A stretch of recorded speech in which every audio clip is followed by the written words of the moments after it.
Nagpapasalamat po tayo kay Senator Rodante Marcoleta. If there are no interpellations, may we ask the Majority Leader for the Yes, referral? Madam President. Madam President, may we refer the speech of the distinguished gentleman from Tarlac and Pampanga, Senator Marcoleta, to the Committee on Rules? I so move. No objection? Madam President. Hearing none. So referred to the Committee on Rules. Yes. Madam President, I think Senator Marcos is seeking the floor. We recognize Senator Amy Marcos.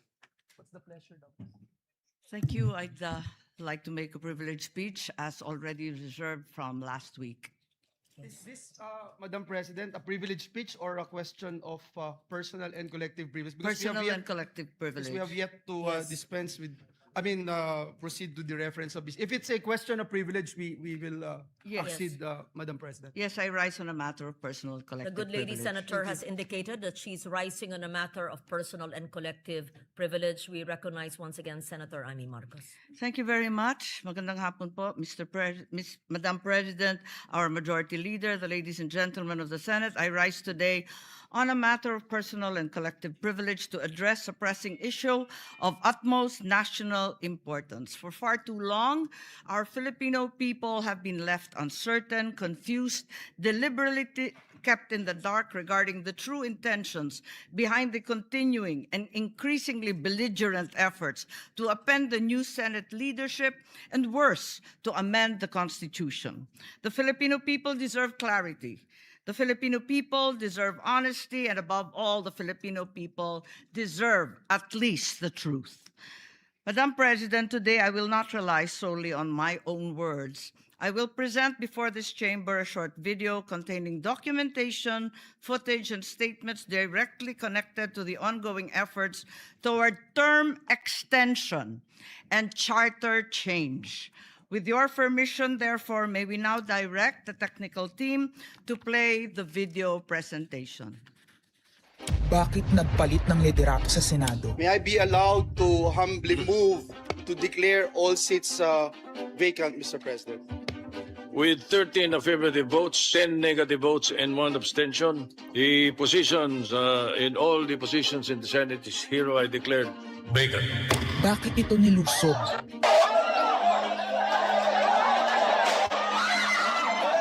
Bakit patuloy ang pananakot? Talagang garabalan, obvious na obvious, hindi isa-isa ang majority.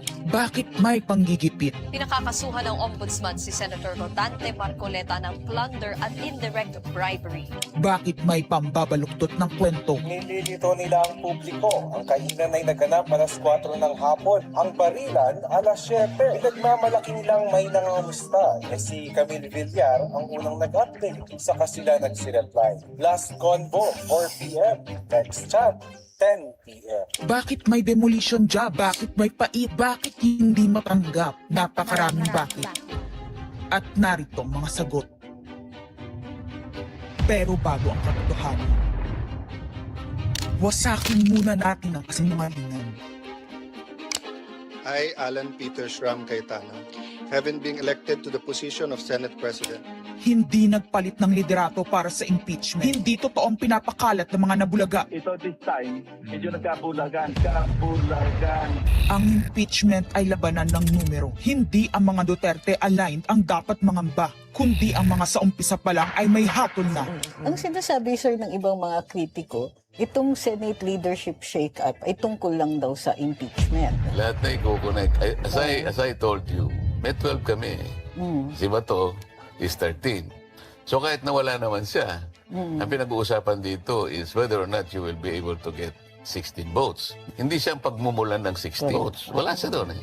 12 kami. Bakit kami magkuku? May 12 na kami kung ang pinag-uusapan lang natin ay impeachment. Actually, 9 lang ang kailangan para ma-dismiss. Yes, 12 kami. So it's more than the required votes. But that's not the point. Ang ano kasi, pinipilit nilang i-connect doon. Kaya ako natatawa. Where is the connection there? Gusto pang ipa-inhibit ang mga tinatawag nilang Duterte-aligned senators. Nananawagan pa ng partial kuno at pagiging patas. Pero sa publiko, may mga pahayag na hindi makakatakas. While VP Sara is in power, the threat of a full-blown Duterte comeback is still a very real and present danger. Bakit ganito ang desperasyon? Bakit hindi maikubli ang gigil? No. Bakit natataranta ang lahat? Mr. Speaker, I move to endorse to the Senate the resolution setting forth the articles of impeachment. Narito ang pagsisiwala. Noong April 22 sa Soler, nagkita si Tito Soto at House Speaker D para pag-usapan kung ano ang papakialaman sa 1987 Constitution habang nakaupo si Bongbong Marcos. Kasama ni House Speaker D ay si South Cotabato Congressman Ferdinand Hernandez. Kasama ni Soto ay ang dating Senate Secretary na si Mark Mendoza. Konas ang gusto nilang mode ng charter change. Muling isinusulong sa Kamara ang charter change o pag-amyenda sa konstitusyon sa pamamagitan ng Constitutional Convention. Is something big brewing inside the government to claims of a possible no election scenario. Ang pag-aamyenda ng konstitusyon sa pamamagitan ng Constituent Assembly. At para makakuha ng suporta sa Senado at sa Kongreso, ito dapat ang mga nilalaman. Dapat ma-extend ang termino ng mga senador at congressmen na mawawala na sa pwesto by 2028. Ang eleksyon sa bawat senador ay magiging by region. Nagdiskusyon sila kung 2 o 3 senador per region. Kinompute nila kung mayroong 18 regions, nasa 36 o 54 ang magiging senador. Lumutang din ang usapang para hindi makaporma si Inday Sara sa 2028, gawing 50 years old ang edad ng pwedeng tumakbo. Pero nagpanukala rin si Soto na pwedeng gawing 35 years old para kay Vico Soto. Dahil ipagmamayabang niyang kayang talunin nito si Inday Sara. Meron ako idadagdag maganda, Vicky. Ibaba natin ang edad ng presidente to 35. Magagaling ng bata ngayon eh.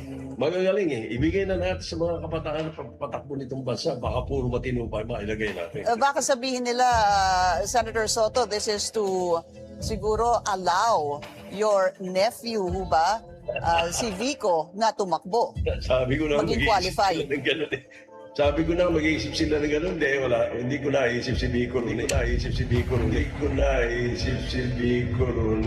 Ang impormasyong ito ay mula mismo sa kasama sa meeting. Kasama din nila ay isang congressman, isang gobernador, isang retired military officer, isang dating may mataas na katungkulan, at 5 mula sa private at business sector. Kaya ba binaliwala ang panawagan ng taong bayan? Kaya ba binaliwala ang paalala ng Iglesia ni Cristo? Hindi po nagbabago ang bilin ng Iglesia ni Cristo, Nelson, na ang Iglesia ni Cristo po ay tutol sa impeachment. Kaya ba nagtatapang-tapangan ang mga umaastang bida sa ginagawa nilang tunay na drama? Kaya ba nila sinasabing hindi sila natatakot sa eleksyon ay dahil alam nilang walang eleksyon na magaganap? Hindi po kami natatakot sa susunod na eleksyon. At ang boto sa impeachment ay refleksyon ng boto sa pagsira sa 1987 Constitution. Pabor ang karamihan sa mga pagbabago sa saligang batas, lalo na sa usaping ekonomiya.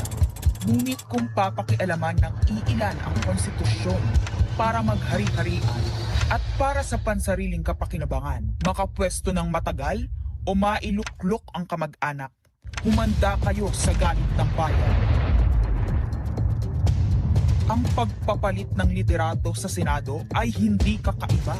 Ito ay nakabase sa prioridad at gusto ng mga senador. Bumabahana ng ebidensya laban kina Bongbong Marcos, Liza Marcos, Sandro Marcos at Marvin Romualdez. Kailangan ng may bayag sa Blue Ribbon Committee.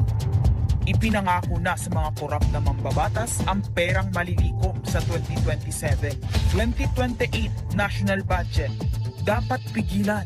2028, alam natin that's the election budget. And it was assured to the congressman, this will also be the CONAS budget. Nagiging isa ng malaking sindikato ang pamahalaan. Sinusuportahan ito ng mga dating kalaban, mga tinulungang manalo noong nakaraang eleksyon, mga may galit sa nagdaang administrasyon.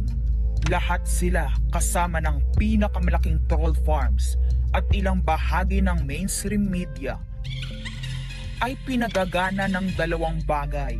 Pera galing sa korupsyon, galit sa mga Duterte. Mahalaga ang liderato ng Senado para sa mga korap at nakasandal sa mga buwaya ng kapangyarihan. Ngunit mas mahalaga ito sa mga naninindigan na ang Senado ay bantayog ng konstitusyon na hindi dapat tinatakot, sinusuhulan at iniipit upang maging tau-tauhan. Maaaring hati ngayon ang Senado. Maaaring kanya-kanyang bersyon ng kwento. Wala nang pakialam kung ano ang totoo. Isa itong indikasyon na gumagana ang demokrasya. Kailangan lang maalala ng bawat senador na kahit sila ay may kapangyarihan, hindi dapat nila malimutan magpakatao. Sa kabila ng lahat ng problema, pinakamababang halaga ng piso sa kasaysayan, mataas na bilihin at gasolina, kawalan ng trabaho, halos wala nang makain, nagpapakamatay na mga magsasaka. Ang inuuna ay politika, impeachment at kung ano-anong propaganda para mabalik ang kontrol sa Senado ng mga nangako na maisakatuparan ang pagpapahaba ng panahon sa kapangyarihan. Kung magde-deny yung mga nandoon sa meeting na yon at pabubulaanan yung aking sinabi, then sasabihin ko kung sino ang nagsiwalat sa amin. Kasi magugulantang ang buong bansa pag siniwalat ko kung sino yung nagsabi sa amin.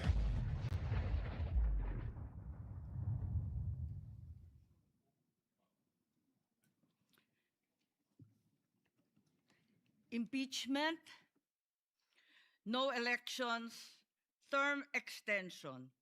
Ito ang inaatupag ng ilang mambabatas na nagiging mambubutas ng sikmura ng taumbayan. Inuuna ito kesa gutom, trabaho, kalusugan, kabuhayan. Gusto nilang pahabain ang paghihirap ng Pilipino, gusto ata nilang gumapang ang bayan sa dusa, gaya ng paggapang ng mga buwaya sa kaban ng bayan at konstitusyon.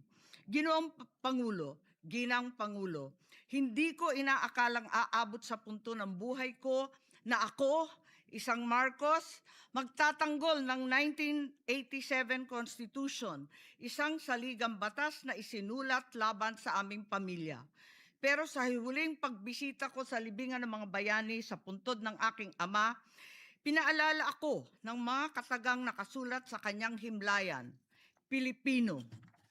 At bilang Pilipino, bilang isang lingkod bayan, bilang isang kaisa-isang anak ni Ferdinand Marcos na may lakas ng loob na tumindig para sa ating bansa, dapat protektahan natin ang saligang batas ng Pilipinas. Nitong mga nakaraang linggo, hindi lang ako basta Pilipino, hindi lang ako basta senador. Naging reporter pa at vlogger dahil walang mag-cover sa totoong nangyayari. Pero napakaraming nagko-cover up sa mga korap na politiko. Kung meron nakakaalam sa galit ng bayan pagdating sa pagpapahaba ng poder sa kapangyarihan, nasa unahan na ako ng listahan. Hindi ako makakapayag na walang maisabuhay sa mga aral ng kasaysayan. Noong naharang natin ang PI na yan, People's Initiative, noong Enero 2024, hindi naman sila tumigil. Noong 12 ng Agosto 2025, unang inihayag ni Bongbong Marcos ng ating Pangulo na hindi niya tututulan ang isang Constitutional Convention o CONCON upang ayusin umano ang mga butas sa saligang batas, kasunod ng pahiwatig ng Kongreso na sumusuporta nito. Pagsapit ng Nobyembre, nung nakaraang taon din, naghain na si Congressman Ronaldo Puno at mga miyembro ng NUP, National Unity Party, ng House Bill 5870, naglalayong magpatawag ng Constitutional Convention upang magmungkahi ng mga amyenda sa konstitusyon. Noong 30 ng Enero 2026, nagpahayag naman si dating Senate President Soto ng suporta sa pagtalakay ng mga amyenda sa konstitusyon matapos ang desisyon ng Korte Suprema kaugnay ng impeachment laban kay VP Sara Duterte. Agad itong ikinatuwa ng tropang NUP na nagsabing mahalaga ang kooperasyon ng Senado upang maisulong ang mga reforma sa saligang batas. Gayunpaman, noong ika-31 ng Enero 2026, sumagot ang Malacanang, hindi raw prioridad ang charter change o CHA-CHA dahil nakatutok umano ang Pangulo sa mga isyong pang-ekonomiya. Isang pahayag na inilabas matapos magpahayag ng suporta si SP Soto noon sa pag-amyenda ng konstitusyon.